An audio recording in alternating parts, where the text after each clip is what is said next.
El caso era tan complejo y tan extraño, el tema de la carta, la paja en los genitales. Estaba clarísimo que había unos mensajes subliminales, ¿no? Pero había algo más. Crónica Negra, los sucesos que estremecieron Mallorca. Hace 22 años, un cadáver apareció en una finca de Manacor con una mordaza, una cuerda anudada al cuello y una carta de póker en el bolsillo. ¿Fue un asesinato fortuito, un ajuste de cuentas o un asesino de la baraja mallorquín? Javier Jiménez, ¿cómo estás? Hola Alba, ¿qué tal? ¿Cómo va? Hoy hablamos del crimen de Andrés Moyá. Efectivamente, Andrés Moyá, que era un albañil de 34 años, había nacido en Albacete, llevaba unos cuantos años en Mallorca y realmente fue un crimen muy peculiar porque tenía una serie de ingredientes poco habituales en la época. Siempre analizamos muy bien el escenario del crimen donde aparece el cadáver y este tenía muchos detalles, lo decíamos ahora al inicio, una carta de póker, pero es que además el cuerpo también presentaba algunos signos extraños, ¿verdad? Sí, fue un crimen con muchos mensajes, ¿no? Y además mensajes incluso ocultos o subliminales, o bueno, no era el típico crimen al uso, ¿no? Que eso realmente inquietó mucho a los investigadores. Y esos mensajes pues parecían ir en una dirección y querer pues ser un aviso a navegantes, ¿no? Yo sé que hoy nos vas a revelar qué mensajes ocultaban tanto esa carta que llevaba Andrés en el bolsillo como el lugar en el que ocurre y por qué ocurre todo. Me lo vas a contar, ¿a que sí, Javier? Bueno, lo que sepamos del crimen, claro.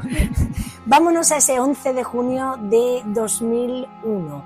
¿Qué es lo que ocurre? Vamos a explicar primero quién era Andrés. Me decías que era un albañil, él vivía aquí, tenía familia aquí en la isla. Sí, era un residente de Mallorca, no era mallorquín, era natural de Albacete, pero llevaba desde el 94 en Mallorca, ¿no? Tenía familiares y bueno, yo recuerdo que hablamos con sus allegados y nos comentaron que ya desde joven había tenido problemas con las drogas y bueno, los bajos fondos, amistades que no eran las más indicadas, incluso había estado en prisión por un atraco con un coche en una gasolinera. Se ve que intentaba corregir su conducta, pero había veces que las malas amistades podían con él y se metía en problemas. Quizá esas malas amistades tuvieron cierta relación con lo que ocurrió aquel lunes por la noche. Aparece su cadáver y con signos de violencia. Sí, es una finca en La Rotana, en Manacor. Un encargado de la finca pues detecta un hedor muy intenso. Al principio piensa que es un animal. Luego al acercarse ve que junto a un árbol, boca abajo, hay un cadáver, ¿no? Entonces, bueno, queda en estado de shock. Enseguida acude a pedir ayuda a la comisaría y la Policía Nacional se hace cargo de la investigación, acuden los agentes especialistas más el grupo de homicidios, precintan la zona y en esos casos, como es de noche, ya una noche cerrada y avanzada, lo que hacen es pues custodiar la zona, pero sin entrar, a la espera de que amanezca y con la luz poder ya hacer una inspección ocular en condiciones. Es decir, dejaron el escenario sin tocar absolutamente nada toda la noche, perimetrado por supuesto, para evitar cualquier tipo de contaminación. Y a la mañana siguiente, ¿qué se encuentran? ¿Cómo está ese cadáver? Bueno, es un cadáver que lo que llama la atención es que está en avanzado estado de descomposición, ¿no? Eso indica, era verano, bueno, casi verano, y eso indica que llevaba varios días muerto, ¿no? Y además, por la forma como tenía el cinturón por fuera, parece que lo habían arrastrado por el cinturón. Es decir, que el crimen se había cometido en otro lugar, ¿no? Posiblemente en su casa, porque él vivía en Manacor, o en un escenario desconocido, y que después lo habían transportado en coche hasta esa finca y lo habían arrastrado por el cinturón. Presentaba evidentemente señales de violencia pues extremas, estaba atado, estaba amordazado también, con una camiseta. Efectivamente, era todo muy extraño, estaba boca abajo, la camiseta le tapaba el rostro, presentaba golpes, heridas, pero no fue hasta que se realizó la autopsia cuando realmente se supo cómo había muerto. Antes de esa autopsia también registran la ropa que llevaba. Y claro, ahí encuentran en los bolsillos de Andrés algo que comienza ahí a encender esa mente de los investigadores para tratar de darle una respuesta. ¿Qué era? ¿Qué llevaba en el bolsillo? Bueno, llevaba una carta de 10 de corazones, que evidentemente se interpreta como un mensaje, ¿no? Un mensaje en clave mafiosa, ¿no? Además, los genitales los tenía cubiertos de paja, de hierbas, ¿no? También otro mensaje claro. Y luego, otro dato que llama la atención de los investigadores del grupo de homicidios es que en el otro bolsillo aparece un bote de laxante. En un bolsillo una carta de póker, en el otro un prospecto de laxante. El examen forense, en este caso y con estos símbolos tan extraños en el cuerpo de Andrés, aquí es imprescindible. Sí, fue la clave y además fue sorprendente. Yo recuerdo que la autopsia la hizo Javier Alarcón, que es un insigne médico forense, que aún todavía está en activo. Todavía trabaja, sí. Y es una auténtica leyenda en las autopsias. De hecho, la mayoría de crímenes, pues la autopsia ha sido de Javier Alarcón. Y en ese caso, pues se desplazó a Manacor, llevó a cabo el examen forense y, contrariamente a lo que parecía en un principio, que parecía que había muerto asfixiado por la camisa, estrangulado, incluso golpeado, pues el forense descubre que realmente le habían provocado una sobredosis mortal de cocaína inyectándole esa sustancia en vena. Claro, ¿quién podría hacer eso? Ahí ya nos vamos más hacia esa hipótesis que planteamos al inicio de un posible ajuste de cuentas. Bueno, la clave es que al poco tiempo descubren que una familia de 4 colombianos se había instalado en su casa poco antes del crimen, ¿no? Entonces, bueno, luego se descubre que él había hecho un viaje a Colombia, con lo cual la hipótesis principal es que el laxante fuera para poder, pues, deponer todo lo que había traído en su cuerpo, ¿no? Y que posiblemente se hubiese quedado con algo de droga y la banda de colombianos lo hubiese detectado, ¿no? Las cartas, en este caso nunca mejor dicho, empiezan a coincidir y la Policía Nacional, pues, hace una reconstrucción posible de los hechos y concluye que Andrés viajó a Colombia en busca de droga y que cuando volvió, pues tenía que deponer la sustancia, de ahí el tema del laxante en el bolsillo. Ajá. Pero que se pudo haber quedado con una parte de la droga, ¿no? Que le robó droga a un cártel colombiano, podría ser, ¿no?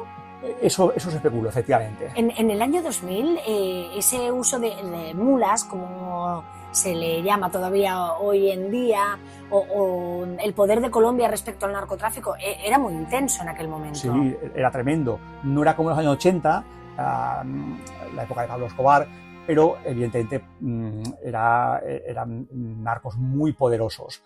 No tan temibles ya como los mexicanos, que empezaban a tomar un poco las riendas del narcotráfico global y mundial, pero eran narcos muy importantes. Lo que ocurre es que en Mallorca nuevamente las mulas acudían a Ecuador en busca de droga. Colombia era un destino no tan apetecible porque estaba muy vigilado. Entonces iban menos mallorquines a buscar droga.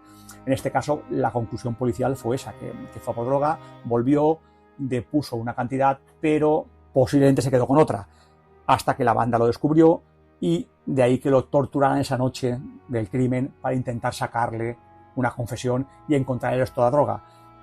Además, el contexto cuadra perfectamente con esa hipótesis porque en este caso tú que pudiste hablar con la familia de Andrés Moya, de la víctima, en exclusiva, te contaron todo ese historial con los estupefacientes que me contabas antes. Sí, ellos comentaban que efectivamente había tenido muy mala suerte en la vida porque había tenido unas amistades muy peligrosas y poco recomendables y que le habían llevado por el mal camino en muchas ocasiones. Atracó una gasolinera... Sí, efectivamente, ¿no? Tenían Antecedentes. Delitos importantes, algunos de ellos importantes. Estuvo en prisión, era un ex convicto y pues se rodeaba de personajes muy poco recomendables, ¿no? Esos 4 colombianos, curiosamente, nunca aparecieron. Es decir, tras el crimen y cuando se descubrió el cadáver, pues de repente se esfumaron, ¿no? Es otro dato importante que hace pensar que estaban directamente relacionados con el homicidio. Es decir, se demostró que aquellos 4 colombianos se habían mudado, entre comillas, o habían visitado a Andrés en su casa, que probablemente ocurrieron los hechos y después volvieron a su país, se fueron, desaparecieron. Posiblemente. ¿No los encontraron? No, nunca aparecieron, se buscó durante muchísimo tiempo y no hubo rastro de ellos, era muy sospechoso. Es cierto que el caso era tan complejo y tan extraño, el tema de la carta, la paja en los genitales, estaba clarísimo que había unos mensajes subliminales, ¿no? Pero había algo más. Y es cierto que algunos investigadores no estaban totalmente seguros de la hipótesis de los colombianos, que sí, posiblemente habían tenido que ver con todo el operativo, pero no con el crimen. Pero bueno, como finalmente nunca se encontró a ningún sospechoso, el crimen pues se cerró sin ninguna detención y por tanto 25 años después no sabemos realmente qué ocurrió. O sea, sigue siendo un caso abierto. Sí, es un caso que tiene pocos visos de prosperar ya porque bueno, claro, ha pasado mucho tiempo, nunca ha salido ninguna pista o indicio nuevo, casi con toda seguridad el caso nunca se aclarará. Pero bueno, la hipótesis policial fue esa, que fue un viaje como mula a Colombia, que a la vuelta se quedó una parte de la droga y que sus nuevos amigos colombianos lo descubrieron, lo torturaron salvajemente, que eso sí encajaba con la forma de actuar de los colombianos, que eran unos cárteles muy violentos y que además dejaron el mensaje de la paja y de la carta en su bolsillo como un aviso navegante, ¿no? Es decir, los chivatos y los traidores acaban mal.